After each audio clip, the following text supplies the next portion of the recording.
Independent contractors or employees? Are gig workers either or? This debate has been going on for several years, and it's not going anywhere anytime soon.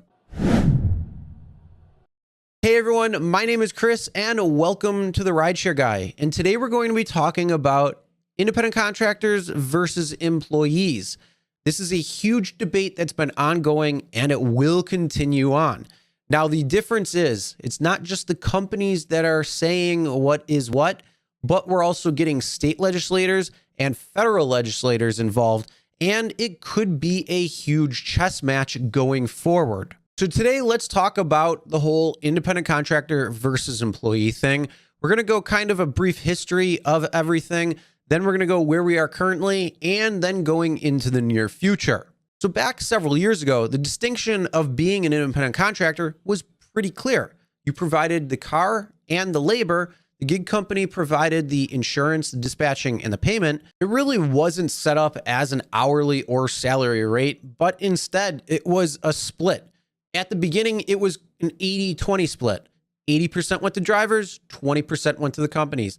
They did change it to 75-25, and then after that, things started to get a little bit muddier as they were on their path to profitability, and also when they made several changes like upfront pricing. That changed the whole pricing dynamic altogether. So instead of a driver receiving 80% or even 75% of the fare, they now had to get paid on a per mile and a per minute basis. Then these companies started offering bonuses at certain times, which really influenced when a driver would want to be online. You want to make the most profit as you can, right? Well, you're going to go online when there's bonuses, when there's certain times that it's going to pay you more versus other times where it's not going to pay you as much. And then one of the biggest things was when they implemented the passenger rating system for drivers, coupled with deactivations based on uninvestigated claims, or also known as false reports. Not only that, now they also have things like acceptance rate, cancellation rate. If you fall below a certain level or too high, that can lead to a deactivation. And lastly, to show these companies' control over its drivers is the reward system that it sets up. It makes drivers have to do certain things in order to receive certain rewards. And to be honest, they're not even really that good. Now, for me, the biggest thing was when I first signed up, yeah, I agree. You were an independent contractor. It was much different during those times. Today, the whole different scene. The evolution of these companies, the evolution of the passenger, of the driver, everything is much different. So no matter how many times Uber and Lyft might bark and say, you're an independent contractor, independent contractor, independent contractor, doesn't necessarily mean that's the case today. Now, with all the changes that I talked about, that just shows how much more Uber and Lyft have influence over when and where and how a driver actually is driving. Couple that with lower rates, and yeah, you definitely feel more like an employee no matter what these companies are telling you. But let's get into what's going on today and what will be going into the near future.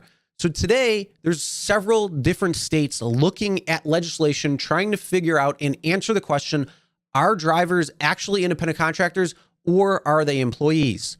The state of California took the biggest charge in 2019 when they created AB 5 and it became law and implemented it in 2020.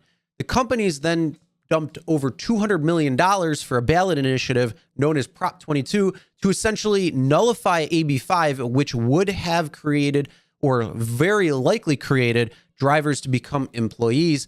And Uber and Lyft and these other companies decided to band together and create Prop 22, which is essentially a proposition and now law that is nullifying AB 5 and protecting drivers as independent contractors, where Uber and Lyft and these other companies are A-okay with it. Come on, I mean, they wrote it. Let's be real. Now, Uber and Lyft knew that they weren't going to pass ABC test. It was pretty obvious when Uber made several changes to California drivers to try to make them look more independent.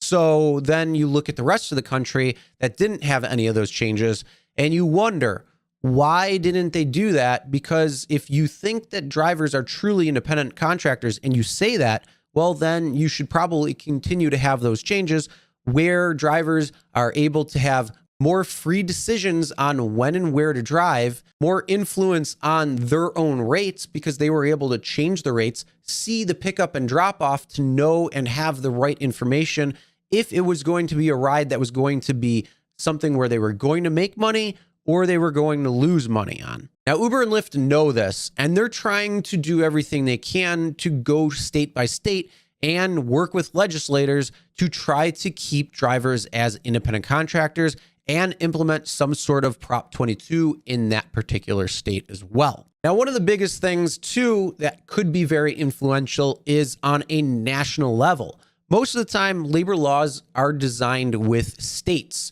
not always necessarily federal, but there are certain federal guidelines that have to be met by the states in order for it to be okay. So one of the big things that they're looking at is called the PRO Act. Now, this is something that passed the House of Representatives already, and it has stalled in the Senate. Likely not to go anywhere, but it's a real possibility that something on a national level could actually come into play and change whether drivers are independent contractors or employees. And it essentially uses the same verbiage as AB5 in California has. It's a very different approach on how the Trump administration had taken this issue on whether drivers are really independent contractors or are they employees. They took the more Uber and Lyft friendly approach, saying that, yeah, drivers are independent contractors and we're going to keep it kind of that way. But the Biden administration is now in full force and they are taking a whole different approach, putting it more on workers' rights versus these large companies like Uber and Lyft. Now, the PRO Act might be the most well-known because of its media coverage and it's being talked about amongst many other people. But there is another bill that is in play as well, too. And that is the Worker Flexibility and Small Business Protection Act.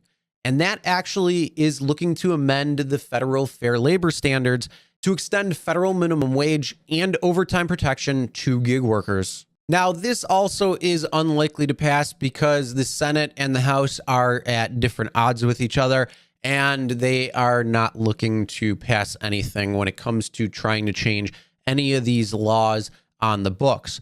But it doesn't mean that this won't happen or could happen in the near future. So because of that, it's likely that everything will fall back state by state. And the next battleground state is probably going to be Massachusetts, because Massachusetts has something already on the books and they're suing Uber and Lyft to try to reclassify drivers. And if Uber and Lyft lose that battle in Massachusetts, you know they're going to fight as far as they can go to try to get it overturned. Now, if you want to see what might be in your state, because you might not know, there are several states that actually have different laws or looking at laws nonetheless to try to figure out whether independent contractor or employee is the correct classification for gig workers together.